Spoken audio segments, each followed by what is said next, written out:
예수께서 여리고로 들어가 지나가시더라. 삭개오라 이름하는 자가 있으니 세리장이요 또한 부자라.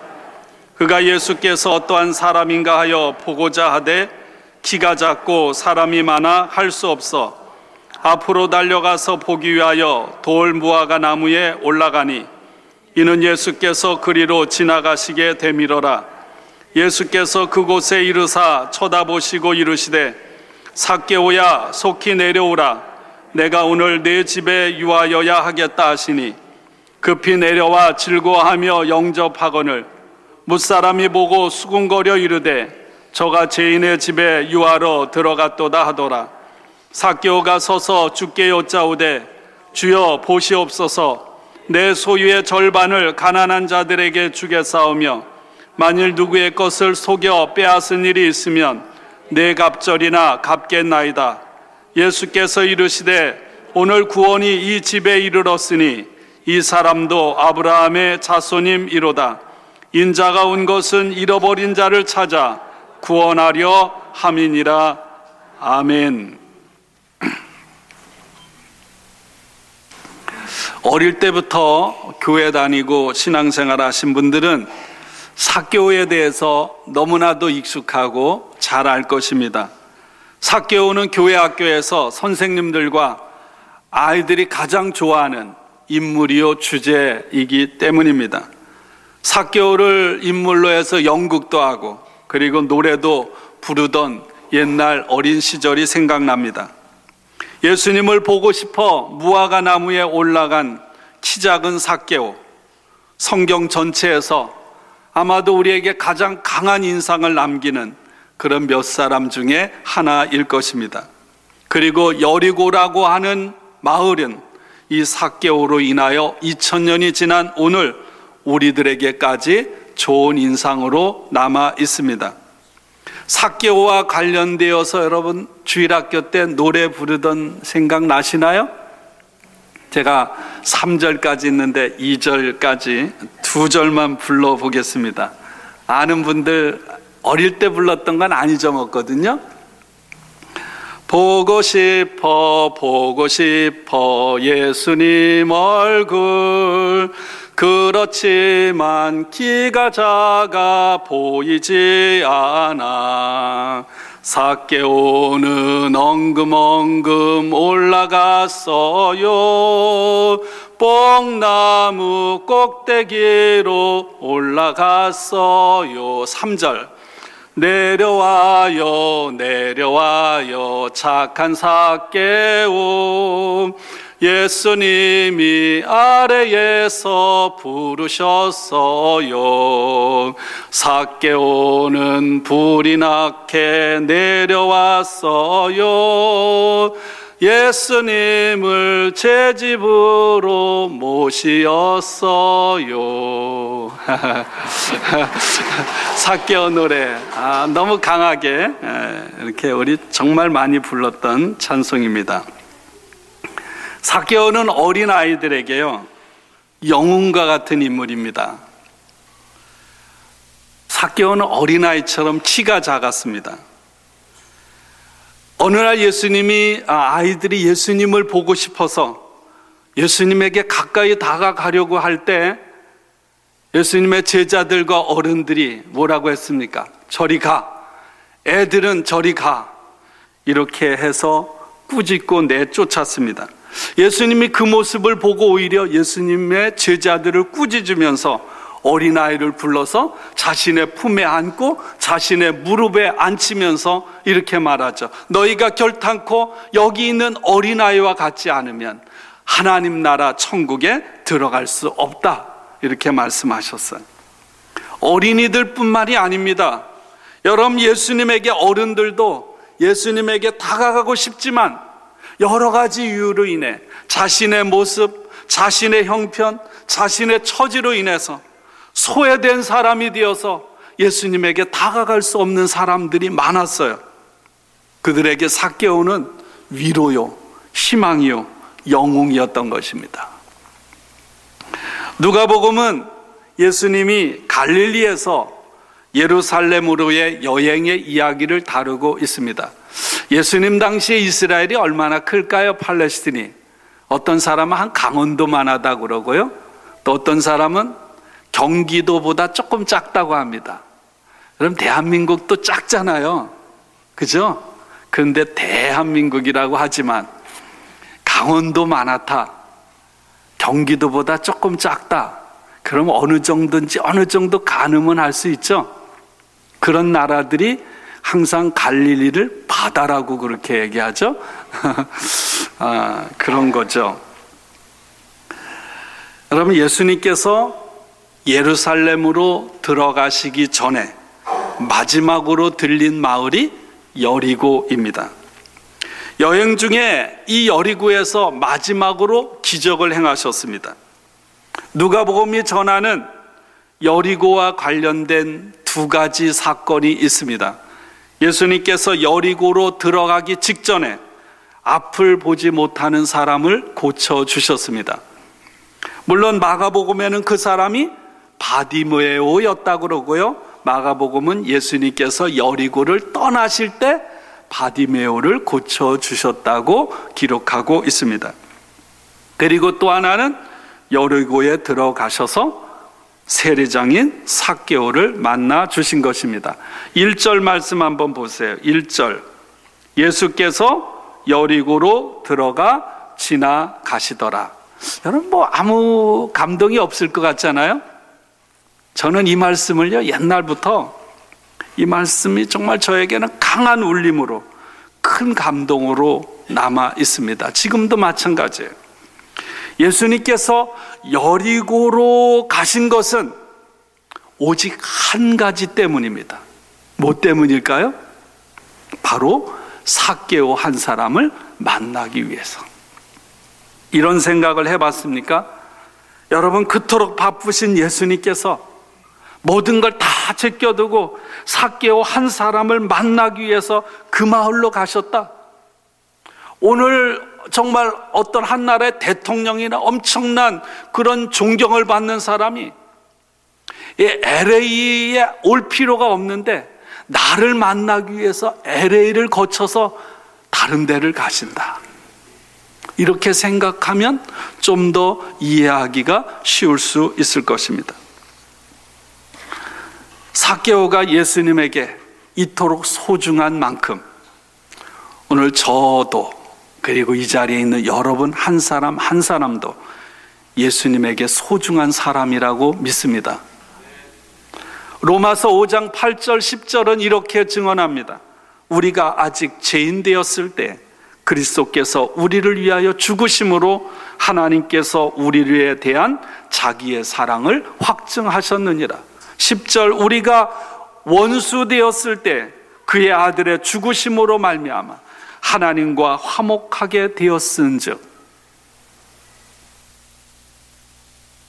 삭개오는 누구입니까? 여러분, 여리고는 교통의 아주 요충지입니다.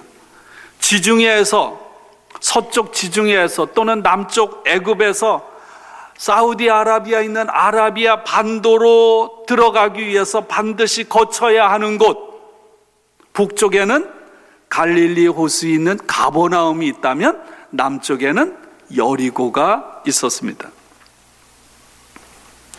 그 여리고에서 많은 세리들을 거느리고 세금을 거두어들이는 세리장이었어요. 여러분, 모든 사람이 통과하는 길목이기 때문에 여기에서 거둬들이는 세금은 막대한 거예요. 그래서 이 삭개오에게는 권력이 있었고요, 또한 그에 따른 많은 재산을 가진 부자였습니다.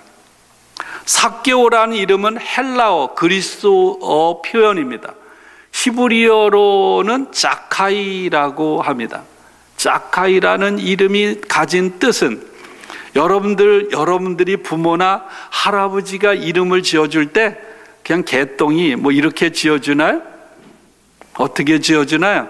좋은 의미를 담아서 지어주지 않아요? 축복을 담아서. 자카이라는 이름은 순수한, 의로운 이런 뜻을 가지고 있습니다. 다시 말하면 삭개오는 의로운 사람, 순수한 사람, 순전한 사람이라는 뜻입니다. 그러나 당시의 유대 사회에서 아무도 삭개오를 그가 가진 원래 이름의 의미를 담아서 불러주는 사람은 없었습니다. 당시 이스라엘은 로마의 지배를 받고 있었죠. 세례는 로마를 위해서 세금을 거두어 드리는 사람이었기 때문에 이스라엘 백성들은 그를 매국노라고 외면하고 비판했습니다. 그리고 그는 죄인이었습니다. 오늘날로 말하면 텍스 컬렉터. 그러나 단순히 비교할 수 없지만 세무사나 CPA. 근데 오늘 CPA는 어떤가요? 사람들의 편의를 봐주고 어떻게 하면 세금을 정당하게 또는 덜 낼 수 있을까? 사람들을 위해서 철저하게 봉사하는 사람이에요.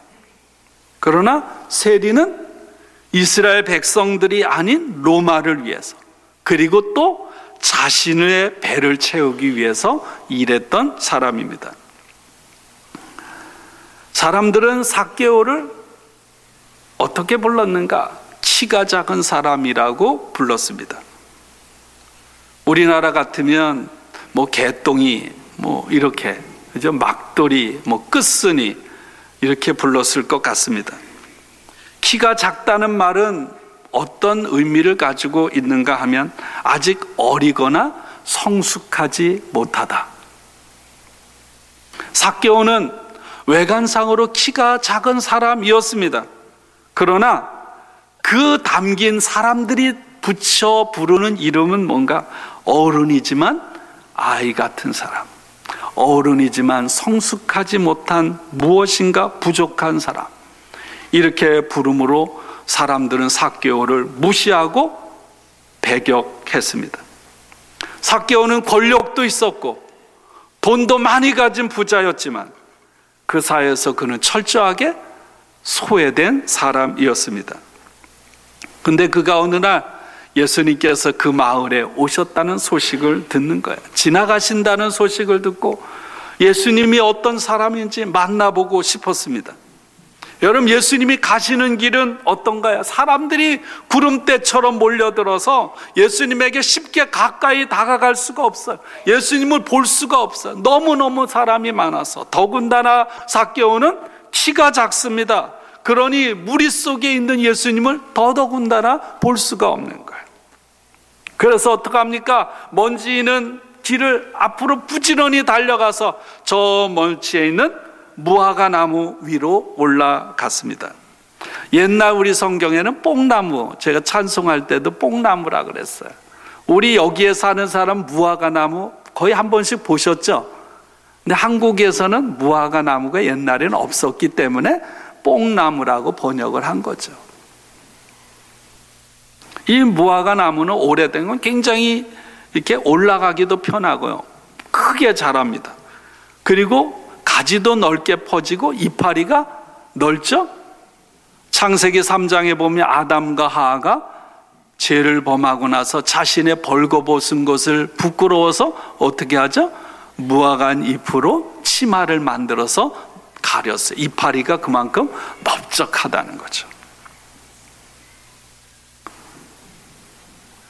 삭개오는 나무 위로 올라갔어요. 그래서 그 넓적한 잎으로 가득 차 있는 그 무화과 잎 속으로 숨어 들은 거죠. 여러분, 무화과 나무로 올라가기 위해서 삭개오는 애를 썼을 것입니다. 그러나 육신적으로 몸으로 애를 쓰는 것만이 문제가 아니라 삭개오는 세리장이에요. 그에게는 높은 신분이 있습니다. 나이가 있습니다. 체면이 있습니다.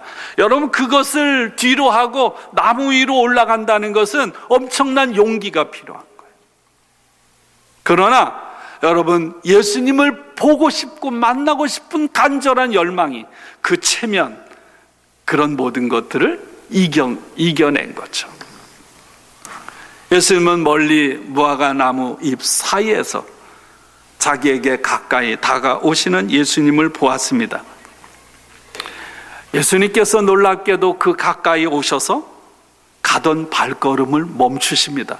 그 많은 사람들 속에, 그리고 눈을 들어 그 입 속에 숨어있는 삭개오를 쳐다보시는 거죠. 삭개오야, 삭개오야, 속히 내려오라 말씀하셨습니다. 그리고 오늘 내가 너희 집에 머물러야 되겠다고 말씀하셨습니다. 여러분, 여기서 머무른다는 이 헬라어 표현은 이런 거예요. 내가 오늘 지나가는 길에 하룻밤 너희 집에 머물겠다, 이런 말이 아니고요. 이 단어가 가진 뜻은 내가 내 집에, 내 삶에 영원토록 함께 있겠다는 말씀입니다. 삭개오의 삶에 하나님께서, 주님께서 함께 하셔서 너와 함께 먹고 마시고 너와 함께 즐거워하고 기쁨을 누리겠다는 거예요. 여러분, 이것은 예수님의 명령이자 또한 예수님의 부탁이죠. 삭개오가 노하면 끝나는 거잖아요. 예수님은 우리들에게도 마찬가지예요. 삭개오가 가진 겉모습만이 아니라 그 겉모습 가면 안에 있는 내면의 모습을 꿰뚫어 보셨습니다.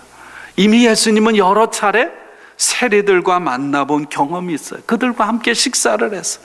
그들이 많은 것을 가졌지만 그들의 인생살이가 얼마나 척박하고 곤고한지를 예수님은 정확하게 꿰뚫어 보고 계셨어요. 많은 것을 가졌지만 그 무엇으로도 채울 수 없는 공허함, 상처와 아픔이 그 내면 속에 있었던 거죠. 그리고 예수님은 누구를 만나든지 그 아픔을 능히 치유할 수 있는 능력이 있으신 분임을 믿습니다. 삭개오가 쏜살같이 급하게 내려와서 즐거워하면서 예수님을 영접합니다. 여러분, 이게 성경에 단 짧게 나오지만 그 현장으로 돌아가서 여러분이 삭개오라고 생각해 보세요. 그 기쁨이라는 게 얼마나 충만했을까. 그 과정이 이렇게 몇 짧은 구절로 그게 끝마쳐질 것인가. 엄청났을 것 같아. 삭개오는 뜻밖의 감당할 수 없는 엄청난 은혜, 놀라운 선물을 받은 거예요. 삭개오는 단지 예수님을 보고 싶어하는 것밖에 없었고요. 그래서 뽕나무 위에서 안 보이니까 예수님을, 이 무화과 나무 위에 올라가서 예수님을 바라보았던 거예요. 그는 기뻐하며 감격했습니다. 그 모습을 보고 사람들은 못마땅해서 죽을 지경인 거죠. 여러분, 예수님은 어떤 분인가요? 복음서에 나타난 예수님은 언제나 세상 가운데 연약한 사람들과 함께 어울리기 위해서 오늘 성찬을 했는데 식탁을 많이 사용하셨어요. 여러분들도 마찬가지죠. 어떤 사람과 관계 맺고 하는데 가장 좋은 방법이 뭐예요? 여러분 집으로 초대를 하거나 아니면 식당에서 같이 밥을 먹는 거죠. 아무나 밥을 먹나요? 아무나 밥을 먹지 않아요. 예수님은 그렇게 식탁, 밥상에서 식사를 나누는, 여러분, 한 솥에서 만들어진 밥을 먹는 사람을 뭐라고 합니까? 식구라고 하잖아요. 식구. 근데 여러분, 예수님 당시에 바리새인들을 중심으로 경건한 유대인들은 어떻게 했나요? 예수님을 끊임없이 비난합니다. 예수님이 함께 식사하는 사람들은 다 부족하고 문제 있는 사람이에요. 예수님은 가끔 그런 식사 자리를 만들어서 이 사회의 질서를 깨트리고 그러는 사람이라고 그렇게 공격을 하고 비난을 했습니다. 왜 그런가요? 유대인들이라면, 경건한 신앙인이라면 율법에 따른 정결 예식을 따라서 식사를 해야 되겠어요. 손을 씻는 것부터, 오늘날에도 여러분 랍스 이런 데 가면 코셔 음식 있잖아요. 이슬람 같으면 어떤 음식이 있나요? 할랄. 아무나 먹어서는 안 되는 거죠. 당시의 유대인들은요, 율법, 하나님의 말씀을 그 사람이 얼마나 잘 지키는지 안 지키는지를 알 수 있는, 드러내는 가장 중요한 방법 중에 하나는 식사 예절이라고 생각을 했어요. 그런데 예수님이 하는 일들은 이게 아주 너무 거슬리는 거예요. 너무나 힘든 거예요. 봐줄 수가 없는 거예요. 그래서 예수님을 비난하고 강력하게 규탄을 하는 것입니다. 예수님이 마련한 식탁은 어떻습니까? 여러분이 오늘 성찬에 참여하는데 여러분은 어떤 모습으로 이 성찬에 참여하셨습니까? 예수님의 식탁은 진정한 인격 대 인격의 교제, 어떤 모습이든 어떤 사람들이든 품어주는, 그리고 용납해주는 그런 자리였습니다. 이 식탁을 통해서 그 식탁에 참여한 사람들은 하나님을 사랑하는 것, 이웃을 사랑하는 것이 무엇인지를 경험할 수가 있었습니다. 예수님은 모든 사람들을 다 그 식탁에 초대하고 사람을 가리지 않고, 그래서 유대인들, 바리새인들이 예수님에게 어떤 꼬리표를 붙입니까? 예수는 먹기를 탐하고 포도주를 즐기는 자다, 이런 꼬리표를 달아 놓았습니다. 여러분, 예수님 당시에 이 문헌에 보면 이런 내용이 있습니다. 부모가 불순종하는 자식을 율법에 따라서 고발을 하는 문서예요. 그 내용 중에 이런 것이 있습니다. 여기 있는 우리 아들이 완악하고 반항적입니다. 내용을 쭉, 그리고 먹기를 탐하고 포도주를 즐깁니다. 그래서 어떻게 하는지 아세요? 마을 공동체가 이 공동체 안에 악을 제거하기 위해서 돌을 들어 그 아들을 쳐 죽였어요. 이것이 먹기를 탐하고 포도주를 즐기는 자.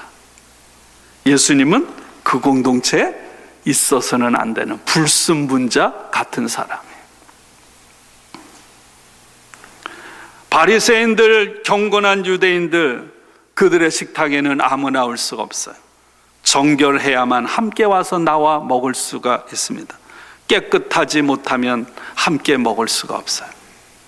깨끗하지 못하면 깨끗할 때까지 기다렸다가 다시 깨끗해져서 함께 참여해야 합니다. 그러나 예수님은 어떤가요? 그 사람이 부정하든 부정하지 않든, 깨끗하든 깨끗하지 않든 누구든지 주님 앞에 나와서 함께 교제하고 함께 먹을 수가 있었습니다.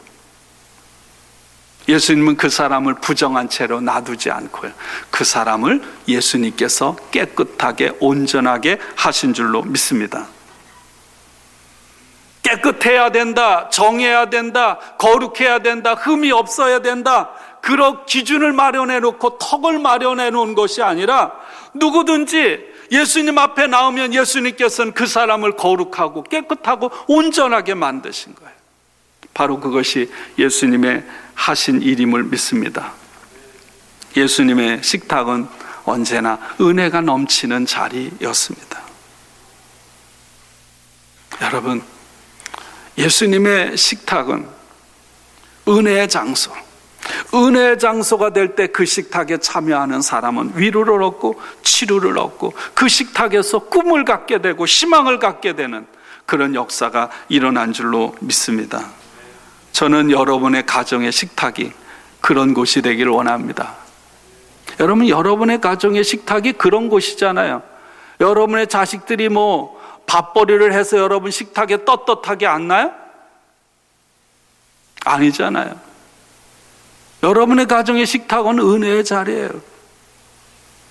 잘못했든 죄를 범했든 그 엄마 아빠 그 사랑 안에서 함께 먹고 마시고 즐거워하는 거예요. 저도 가끔씩 식탁에서 잔소리할 때가 있는데 여러분, 자식들에게 잔소리하지 마세요. 식탁은 은혜의 자리예요. 은혜의 자리. 이 만나교회 공동체가 그런 곳이 되기를 축원합니다. 함께 예배를 드리는 것으로 끝이 아니라 함께 예배 드릴 성도들이 함께 모여 식탁 교제를 통해서 예배가 완성이 되는 거예요. 더 나아가서 여러분이 그 식탁 교제를 통해 여러분들이 살아가는 삶의 자리에서 연약한 자들과 함께 먹고 마시고 나눔으로 여러분, 우리의 예배가 완성되는 거죠.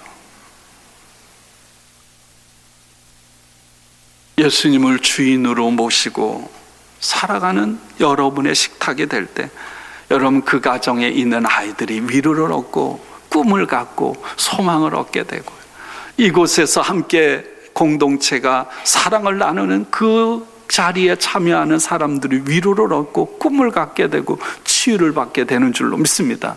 여러분이 살아가는 삶의 자리가 주님을 모시고 살아가는 여러분들로 인해 그런 자리가 되기를 축원합니다.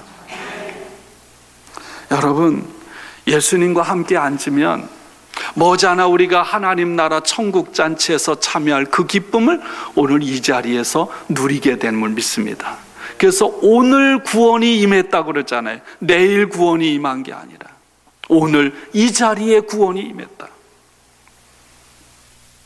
교회가 할 일, 여러분이 해야 할 일, 여러분 그것이 바로 그 식탁을 통해서 하나님을 사랑하고 이웃을 사랑하는 것을 배우고 실천하는 자리가 되어야 할 것입니다.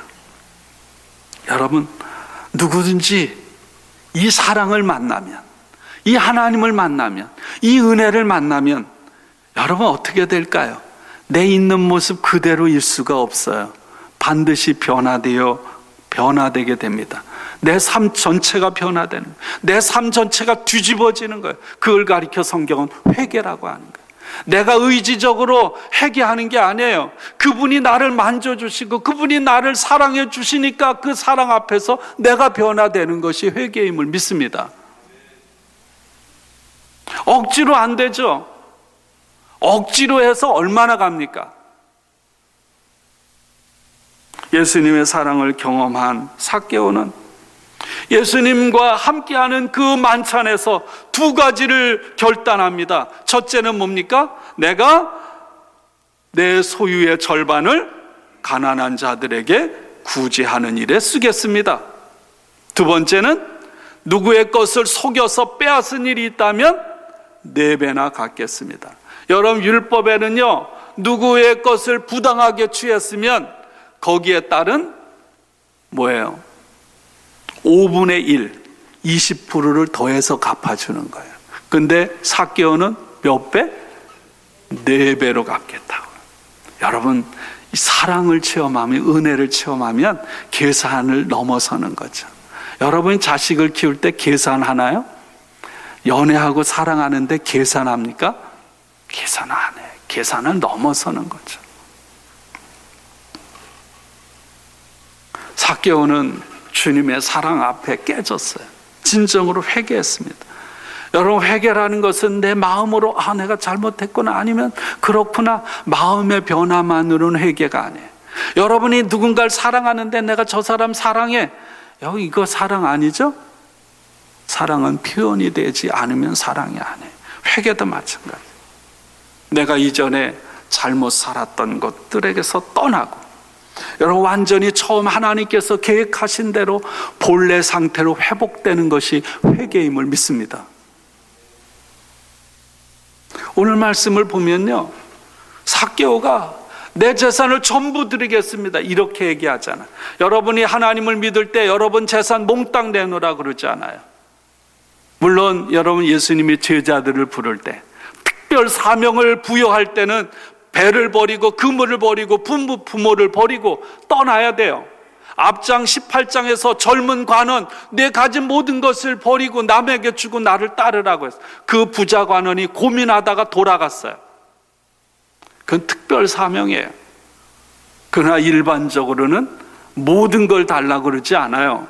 그렇게 무모한 하나님이 아닙니다. 예수님은 한 번도 그렇게 일반 사람들에게 요구한 적이 없어요. 여러분, 삭개오가 자신이 주님의 사랑을 받고 결단한 것을 다 행한다고 해서 삭개오가 빈털터리일까요?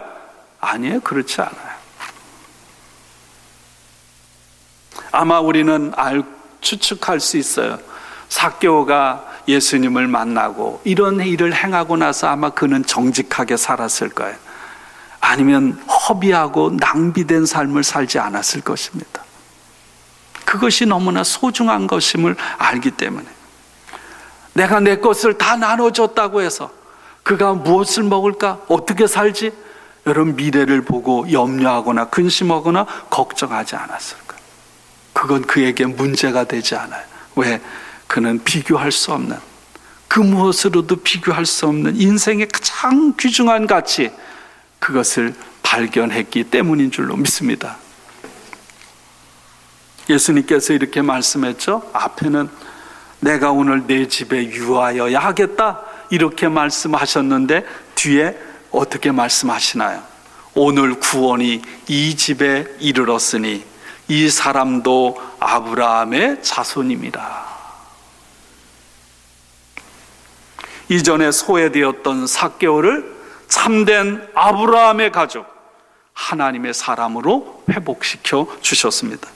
삭개오는 이제는 소외당한 사람이 아니에요. 잃어버린 사람, 죄인이 아닙니다. 구원을 얻은 하나님의 진정한 아들이 되었습니다. 여러분, 어떻게 하면 구원을 얻나요? 성경은 구원은 오직 예수 그리스도를 통해서 예수님을 믿음으로만 구원받습니다. 바울의 편지는 전부 다 그런 거죠. 오직 믿음으로만 예수님을, 플러스 이것도 해야 되고 저것도 해야 되는 것 다 거짓 교사들의 가르침이에요. 근데 여러분, 초대교회의 문서들은 여러분 오직 믿음만을 강조하지 않아요. 오늘 삭개오의 이야기처럼 구제, 나눔을 통해서 구원이 이루어진다는 거예요. 여러분, 삭개오가 결단을 하고 그렇게 행하겠다고 고백할 때 예수님께서는 오늘 구원이 이 집에 이르렀으니 이 사람도 아브라함의 자손이라고 말씀하십니다. 여러분, 믿음과 나눔은 별개가 아니라 하나입니다. 믿음과 행함은 따로따로가 아니라 하나이죠. 참된 믿음은 반드시 행함으로 나타나는 거예요. 참된 믿음은 반드시 우리의 손과 발을 통해서 나타나는 거예요. 진정한 사랑은 이 믿음에서부터 나오는 거죠. 삭개오의 이런 결단과 나눔, 그의 회심은 어디에서부터 시작되나요? 1절, 예수님께서 여리고에 찾아오셨다.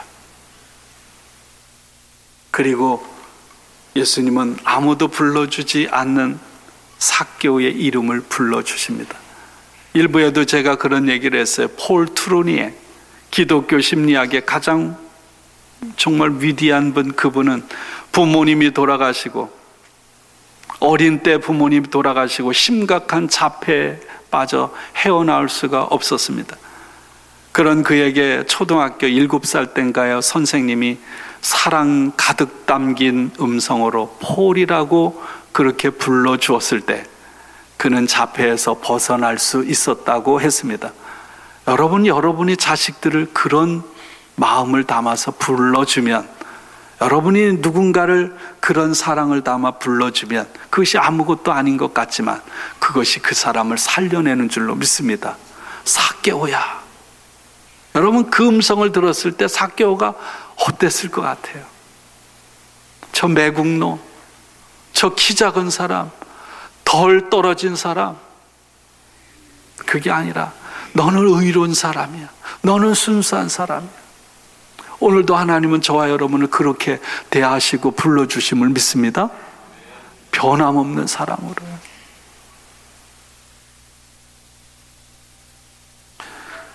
여러분, 주님께서는 삭개오의 삶에, 삭개오의 집에 영원토록 머물러 있겠다고 말씀하시고 식사를 통해서 그를 있는 모습 그대로 품어주시고 사랑해 주셨습니다. 앞에 말씀드린 대로 삭개오의 결단은 누군가의 힘에 의해서 억지로 이루어진 게 아니에요. 스스로 그는 다른 사람을 위해서 자신을 내어줍니다. 여러분, 이것이 사랑임을 믿습니다. 이것이 사랑이에요. 예수님의 사랑을 경험한 삭개오는 진정으로 하나님의 사람, 사랑의 사람이 된 거예요. 저는 11월 살아가면서 저와 여러분의 삶에 진정한 감사가 있기를 원합니다. 너희는 감사하는 자가 되라. 감사는요, 하나님 없이도 내 힘으로 살아갈 수 있다고 생각하는 사람은 절대로 감사할 수가 없어요. 하나님이 필요한 사람, 주님이 필요한 사람만이 감사할 수 있습니다. 감사한다는 것은 내가 연약한 존재라는 거예요. 내가 다른 누군가의 도움을 통해서 살아간다고 하는 그런 고백입니다. 여러분이 감사 릴레이를 쓰고 감사 노트를 쓰면서 저와 여러분의 삶에 하나님께서 베풀어 주신 많은 것으로 인해 감사하기 원합니다. 감사가 저와 여러분들의 마음을 거쳐서 우리의 손과 발을 통해 다른 사람에게 흘러가길 원해요. 제가 기도하고 있습니다. 올해 추수감사절 헌금은 어디에 쓰는 것이 하나님 기뻐하실까? 지난해엔 저희가 아프리카 우간다에 교회를 세우는 일에 2만 불을 보내드렸어요. 오늘 보여드리려고 했는데 성찬도 있고 그래서 다음 주에 보여드려요.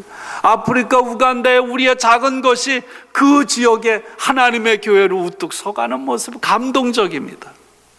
하나님의 은혜는 이처럼 흐르는 거예요. 예수님께서 삭개오 한 사람을 위해서 여리고를 찾아가셨지만 여러분, 삭개오 한 사람만이 아니라 여러분, 삭개오로 인해 그 집안의 모든 식구들이 구원을 받았고요, 삭개오를 통해 그 마을에 있는 연약한 사람들이 구원을 얻게 된 줄로 믿습니다. 놀랍지 않아요? 오늘 10절은 이렇게 말하죠. 인자가 온 것은 잃어버린 자를 찾아 구원하려 하심이라. 이제 예수님은 예루살렘에 거의 다 왔어요. 조금 있으면 예루살렘에 가는 거예요. 예루살렘에서 기다리고 있는 것은 무엇인가요? 고난입니다. 배신입니다. 십자가의 죽음입니다. 그러나 여러분, 그 죽음의 길, 고난의 길은 무엇을 위한 것입니까? 잃어버린 영혼을 구원하기 위한 길이에요. 아브라함을 부르셔서 아브라함과 그의 후손이 복을 받고 더 나아가 아브라함으로 말미암아 모든 족속이 복을 받도록 하신 하나님, 오늘 삭개오 한 사람으로 말미암아 그 집안의 모든 사람, 더 나아가서 그 마을의 연약한 사람들이 구원을 얻게 되었습니다. 사랑하는 여러분, 하나님 앞에 나와 예배드리는 오늘 저와 여러분들 한 사람 한 사람으로 인해 저와 여러분 자신은 물론 여러분의 가족, 여러분들과 함께 섞여져 살아가는 모든 사람들이 주님이 주시는 구원의 감격과 기쁨을 누리는 놀라운 역사가 매일매일 저와 여러분들을 통해서 이루어지기를 주님의 이름으로 축원합니다. 우리 함께 기도하겠습니다. 오늘 하나님께서 이 말씀을 통해 저와